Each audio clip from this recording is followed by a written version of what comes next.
So, on this journey, a lot of your past wounds will come up to be healed. And I can't stress on this enough as to how important it is. Otherwise, one will just keep looping on this journey and keep experiencing the same things with their twin flame, the same rejection, the same feeling of ghosting, and the same feeling of blocking, and the same on and off, and all of that. And you're literally seeing that nothing is moving forward. Why are things not moving forward? If you are in this, then I will just tell you that largely it's the your energy centers are basically blocked by the wounds of the past, and one is very afraid to feel the wounds of the past. And if you have concluded that you have healed the wounds of your past and still there is no progress on your twin flame journey on the outside, like there is no remarkable movement forward, then I will urge you to really really reconsider it. Because sometimes we mentally can resolve problems. Like if you go to a conventional therapist and you can talk about your childhood, and the therapist can validate it and be like, yeah, it was bad, this was wrong, and this and that. But that doesn't solve anything. It just gives you a new mindset to maybe not operate from those past belief systems that you had, or operate from the pain. When now you understand, maybe you create like a functional setup for you. If you had issues with your parents, for instance, and you saw a therapist for a few months, maybe at best you probably could have come up with something like a structure to handle these interactions in the future, and a validation for what you went through, like, oh yeah, it was painful and it was this and it was that. This is very good for normal people who are not on the twin flame journey, who are not going through a kundalini awakening. That is enough for them. They can restructure everything, and they can just go ahead with their lives. But trust me, this is what I did as well. Like, I did a lot of research, and I understood everything about my childhood, understood everything about my parents, their personalities, how that impacted me. But there was no breakthrough happening for me because the feelings were still trapped. It's only when through very intense experiences, whether in workshops or working with some people, or really just feeling my feelings, like I was so determined to feel my feelings here, was I able to release these pains and the whole thing that was trapped inside. And trust me that the experiences, the painful experiences of childhood, not just related to your parents, they're also related to your neighbors, they're also related to your school, they're related to your family friends, they're related to your friends. They will just keep coming up time and time again. If you do this journey in a fast way, you want to do this in a way where you're not sitting and waiting for several years on end without any progress in the physical or within you on this journey, or a very slow progress. That's a choice you have to make. Because I have seen that some people make this choice that they are okay with the time that it's taking. Why do they make this choice? Because they get this idea that it takes a very long time and all of that, and that's all right. You have to be in a state of allowing. You're not focused on the outcome as such. The outcome is what you've surrendered. You understand that, look, I'm on the journey, it will happen when it happens, all right. I know that I have faith, and I know that things will align. But if you're slightly impatient about your healing process, if you know what can you do from your end to make it faster, not just your union, but your ascension process. The union bit, you completely surrender that. But as far as your ascension goes, can you make it can you be conscious about what is happening to you? In the beginning, not many will be. Many will probably just be focused on what they are doing, and what is happening, and who are they with, and all of that, and that will remain the focus, and there will be so much pain there, and probably a lot of purging will happen, a lot of crying, and everything will happen. But a time will come where you will start thinking, I want to take some action within me. I know, if is there anything at all possible for me to release these pains that are coming up, anything at all possible for me to help my ascension journey, right? Not from a standpoint of ego. Let me clarify that. It's not this impatience, it's not the impatience to necessarily unite but it's the impatience to see changes happen in the physical, right? It's like when you're trying to lose weight, And maybe you take the slow route where you're like, okay, I'm just not going to eat anything sweet for some time, and maybe for 1 month you don't eat anything sweet, and maybe there is some difference.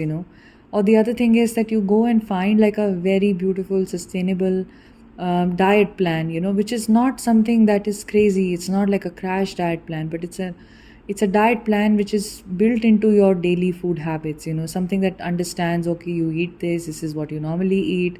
You're a vegetarian or you're a non-vegetarian, what you like to eat, what you have access to, what do you have time to cook, and just making slight alterations to that, and not keeping you hungry, and also giving you an exercise plan along with that.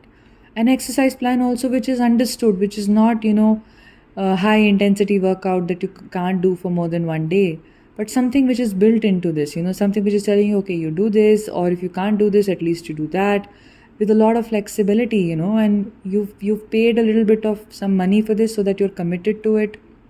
If you have weekly calls with the coaches, who are checking on you, who are concerned about you, maybe you're logging your food that they are checking, there is a certain structure there. You will make amazing progress. I think maybe in 2 or 3 months or something, you will see that you've shed like a lot of weight that you would not have shed in several decades before that. So there is a commitment here, right? There was a structure here. There was something external here that helped you. Maybe your coaches helped you. But largely it was your commitment that now I want to do this, and I don't want to do this in a way where it's a crash diet. I don't want to go and just have a crazy kundalini workshop, where my kundalini is awakened and it reaches my crown, and then I don't know how to rebalance it. It always stays in my crown, but at least it has reached the crown. No, it's not like that. And I know that some people offer those Kundalini yoga workshops and stuff, and those are very, very risky and those are very harmful. But essentially, it's something holistic, something for you, which you are doing every day, which you are sort of, able to understand. And that is going to come from your commitment to it. I am committed to my journey. I'm committed to my union. I want to make it happen. I know it will happen in its own as well, but I want to at least ensure that the part that I can I play that part?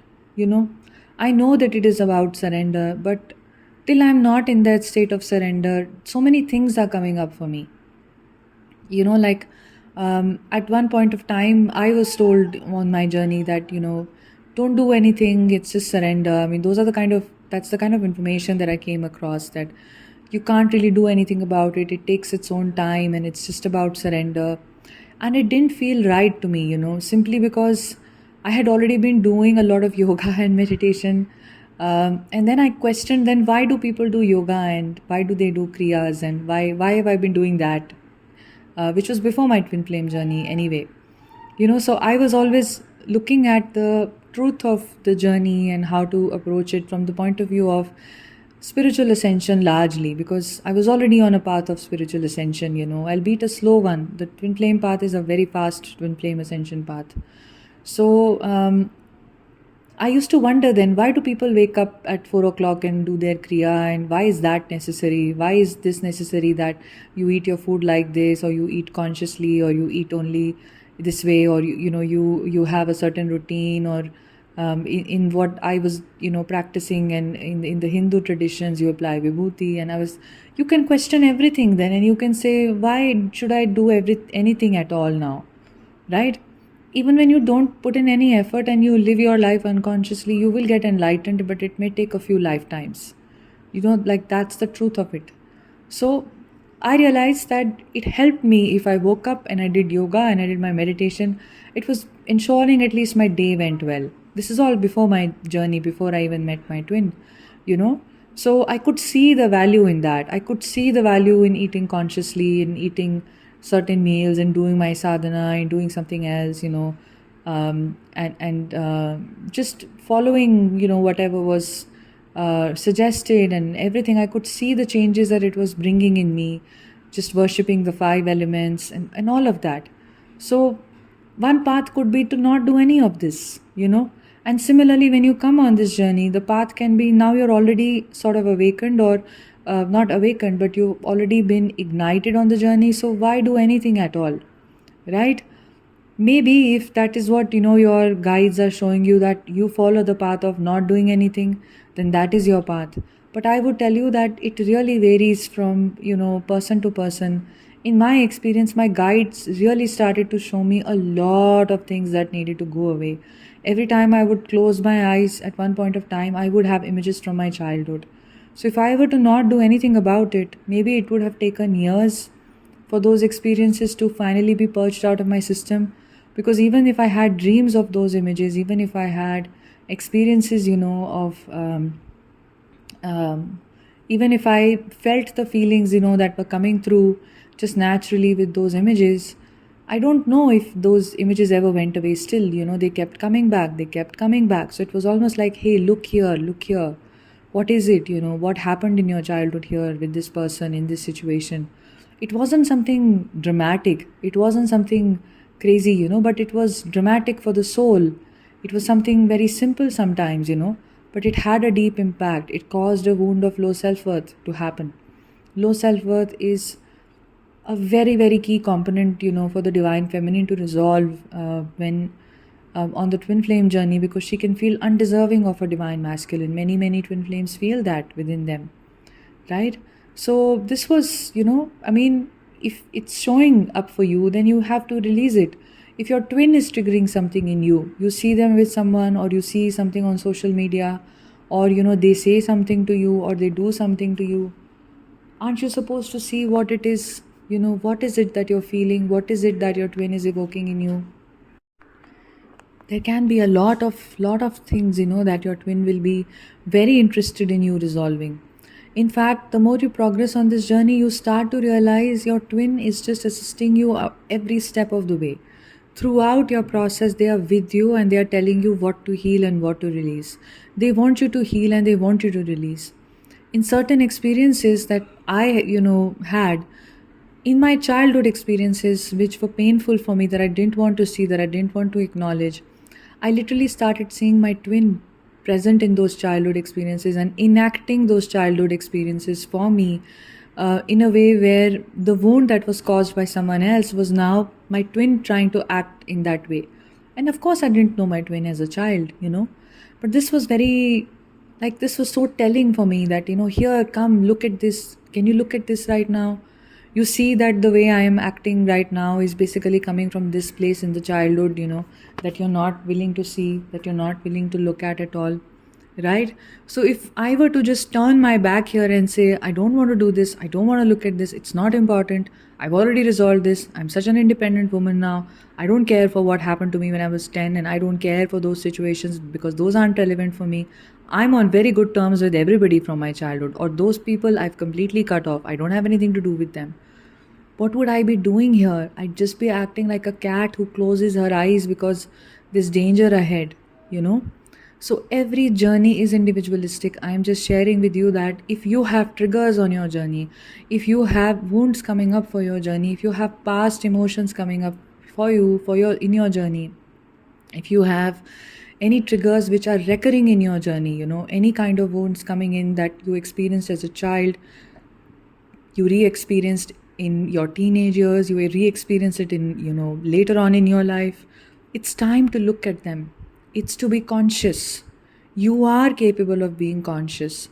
And one more tip here, when you are experiencing this, when you are ready to look at this, one very, very significant tip is that you have to be a detached observer. You do not have to participate in it in the sense where you start thinking, oh God, what hell did I go through? No, you just observe it. And the hellish pain that is coming up, you feel that pain. It will cause some sensations. It will cause even some movement of the kundalini. If you really, really feel it, in my experience, it has caused movements in the kundalini energy as well within the body. But that is a powerful thing. That means that the energy was stuck there. That means that now the energy is flowing through that. And it's not easy to feel it. I know it's not easy. You have to become a pro at this. You start small and then you get there. But this can be a very, very powerful ascension tool along with your regular meditation or any other kind of kriyas that you're doing, any other kind of meditations that you're doing. Those are all powerful. There is no one path to ascension, by the way. There is no one path to ascension. It is so important to know that there are many paths to enlightenment. Sadhguru, tells the story of Shiva, and he he tells the story of Adi Yogi, the first guru.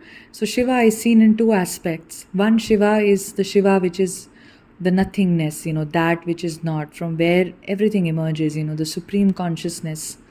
And one Shiva is the humanized version. So in India, in traditional Hinduism, all stories, because the concepts were known very well by enlightened sages. So in order to sort of, when there was no printing press, there is no written word and everything, which can be given out, at large to people, which can, the information which is not going to be limited to just a few people, but how do you spread it? You tell it in the form of stories. So these ancient, the secrets of creation, the secrets of existence were told, like which are written in the Vedas as well. They were basically told in the form of stories. So there is a story of Shiva the man, called the Adi Yogi, like the first guru, as Sadhguru, called him, and many of you would have seen it. The picture of Adi Yogi, you can look it up online if you want to. He's half man, half woman, because he merged, with his feminine counterpart Parvati. And classic quintessential, twin flame concept there, and perfect energies of creation of Shiva and Shakti, of stillness and activity of the feminine and the masculine and all of that, right? So it's very beautiful that when he became the first guru, who started to teach his teachings. Okay, and there's a whole story behind it, and I'll not go into that, but there were 7 sages, who stayed and who sort of prepared themselves to receive this teaching. After many, like hundreds of years of just sitting there, finally Shiva decided to look at them and thought that now they are ready. And when one of them had asked him how many ways are there, to enlightenment, and he had simply said that there are 112 ways, because there are 112 chakras, there are 112 pathways to ascension. So this is, of course, something in a different context, but not unrelated. Our journey is the journey of the Kundalini awakening. Our journey is the journey of spiritual ascension. Our journey is the journey of the union of the feminine and masculine.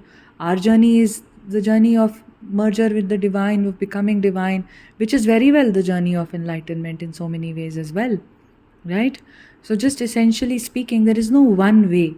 But if I'm going to tell you one thing that you do that I have understood from all spiritual traditions, from everything I've been reading about spirituality since I was 13 years old. So I'm 32 now. So, it's been a long while. And just naturally, I was interested in spiritual texts and everything, not just of Hinduism, but of so many other religions, so many cultures, so many things. And I used to spend days and days pondering over spiritual texts way before meeting my twin flame, And simply speaking, if one thing I can tell you that I have gleaned, from all of these texts, from everything, is that you have to learn to break your limitations every day. You have to learn to try to see what is limiting you. Your conscious awareness in your connections, in your relationships with people around you, in your journey with your counterpart, with yourself, with how you react, with how you respond, is key, and it is very important. Simply speaking, conscious awareness for even the breath that we are taking and that we are exhaling every moment. It's just that, right? We say you become conscious. Now you become conscious of the triggers that are coming up. You become conscious of people around you and how they trigger you repeatedly at the same place. It's not about them, it's about you getting triggered in the same place. It's you realizing what's making you happy, what's tying you down. It's you realizing if somebody has a certain pattern around you, maybe some friends, they come and they do something, then they go back and they keep repeating this time and time again. It's you being aware of it. It's you being conscious of it. It's you being conscious of your feelings. It's you being conscious of your emotions. It's just about your awareness. And that is the striving here, that is the whole energy of being aware, of breaking your limitations. If there are certain limitations, that are leading to compulsive behavior. Maybe you are constantly in disempowering situations. Maybe you are constantly being triggered by your twin on the same things. To imagine that in time these triggers will go away is one way. Yes, time heals everything and whatever, and if definitely if the energy has risen, it can take whatever time, it takes to rise up. But you can do something a little bit, just awareness. Whatever I just spoke of is just awareness. If an image is popping into my mind, just awareness. Okay, what is this about? Just curiosity. If somebody is triggering me, what is this about? Just awareness. How am I really feeling? What happened here? Just awareness. Okay? Anything. Basically, all this healing, everything that we're speaking of is just about intense awareness of everything. Not being afraid of the past feelings that are coming up. Awareness. Being aware of, your own patterns, your own pattern to dismiss things, your own pattern to bypass certain things, the spiritual bypassing. Like, I don't want to do inner child work. I don't want to do my subconscious work. I don't want to sit and meditate. I don't want to do anything. Awareness. Why? What part of you doesn't want to do it? What part of you is feeling frustrated with it? Right? And trust me, maybe there are days when you don't do it. It's perfectly fine. This is maybe for those of you who are ready to look into their journeys like this. For many of you, maybe you'll be like, I'm tired and I'm done with it and I don't want to do anything about it. That's okay. But be aware that that is the choice that you're making. A choice of just ascending as the earth is ascending, as the journey is progressing, as the time that it will take for the kundalini to rise up finally and go up to the crown. That's okay. It can take 20 years. That's okay. But it's a choice that you're consciously making. Ensure that it's a conscious choice for you, that you're okay with the slowness, and there's nothing wrong with it. There is no judgment here at all. There is no judgment whatsoever for however long you're taking. The point is that the past is already gone, but what we have is right now. And in this now, what is it that you want to do? you know Even for enlightenment, this is a story that I don't know if I should share or not, but this was a story told by Sadhguru about what Ramakrishna Paramhansa, an enlightened being of I think around 250 years ago in India. Many of you would have seen his pictures, Ramakrishna Paramhansa. There are so many stories around him. So, he had said this, that to get enlightened, you have to be like somebody whose head is on fire and he is looking for water. Like, that is the desperation you need for the universe to yield its truth to you. And trust me, our journey is all about that. Our journey is about spiritual ascension. It is about releasing the old self, the death of the ego self, the death of the old way of being. It is naturally making you meditative. The progress that in so many years of my spiritual practice, spiritual sadhana, and the spiritual path I walked before my twin flame journey, it was a slow path. But after the twin flame journey, that same intensity of stillness, that same breaking of limitations, that same way of, the normal openness to life, it completely changed and transformed. So this is your path of spiritual awakening. This is your spiritual journey. It is not a romantic journey at the forefront. When we take it to be something wrong, we take it to be something very overly romanticized. It's you. It's your spiritual journey, really, really on a fast track. So understanding that, appreciating that, giving yourself, that awareness, being aware of breaking your limitations. It's about breaking your limitations. If you can break one limitation a day, you can break one limitation in 2 days, whatever it is, you can bring conscious awareness into various aspects of your life. This will quicken your path to ascension. This will quicken your path to union. And don't you want to ascend fast? Don't you want to quicken your path to union? Just ask yourself that, because every day you're opening YouTube and you're listening to videos and you're checking readings and you're trying to figure out what's happening. You're seeing your WhatsApp, has he messaged or has she emailed? Then what does that mean? Inside there is a desire, but the ego may be blocking it with the fear, or there may be preconceived notions about this is not a spiritual journey and spirituality is something else and I don't want to bother with this. Or there may be some fear around really working on your self-worth issues, really working on your inner child wounds, right? Like, I don't want to touch my childhood with a barge pole. Like, it's no, right? So there is some fear there. Being honest with it. being aware of those fears. That is what is really going to help. I hope that this helped you. You can book a one-on-one session with me if you feel, that I would be of any use to you. If you feel guided to, if you feel connected with what I speak about, then you can. My email address is on your screen. So in these one-on-one sessions, we go really deep. These are three-part sessions where first of all, I will ask you about, your background and certain questions that I need to know about. And then, we will go into the session and we go very deep and we try to uncover, whatever is coming up for you. And that is a takeaway for you that you can even practice in your own time, if you want to, or if you want to, come back again, then you can. But usually, we have excellent breakthroughs in these sessions for most people who come in. For almost all of them, I've seen like an amazing breakthrough always, and it always fills my heart with joy when I see that uh, so many people went deeper into the layer of emotions, went deeper into what has been troubling them. And many people work regularly with me as well. So if you've already worked with me and you want to come back again, you're more than welcome to do that. After the first session, the first time, you come in, I do send you an email. And in that email is an exhaustive list of the inner work that you can pursue, and that will help you, especially if you're new on the journey or you've been in the journey for a while and you are feeling like things are a little stagnant. Then that inner work can also assist you in sort of breaking that monotony that comes in on this journey after some time. So have a beautiful day, and sending you lots of love. I hope this helped.